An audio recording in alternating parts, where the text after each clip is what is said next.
Ayan guys, natapos na po natin na malagyan ng trellis yung ilang linya po ng ating mga kamatis. Ayan, papakita ko po sa inyo kung paano po tayo magkabit po ng trellis ng kamatis. Ayan.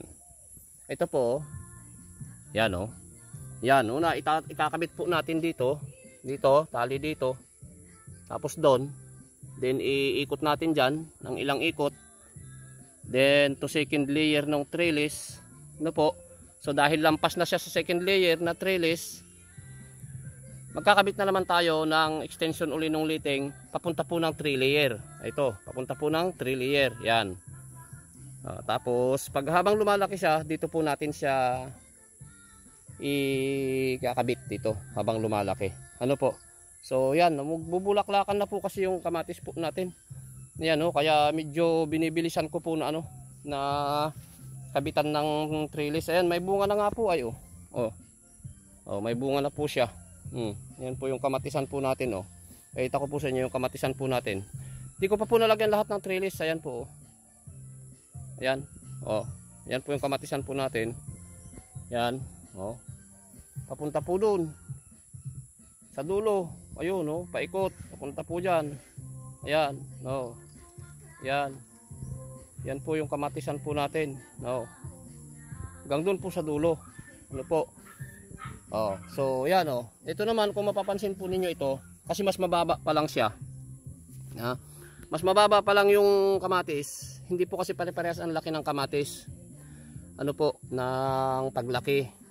Parang rin yan, parang tao rin yan. May mabulas, mayroong medyo burit. Yan. Ito. Mula po sa baba, ayan first layer up to second layer. Yan. May bunga na pati Ayan may bunga na Ayan. So stop muna ako dito sa second layer dahil hanggang dyan pa lang yung kamatis. Po.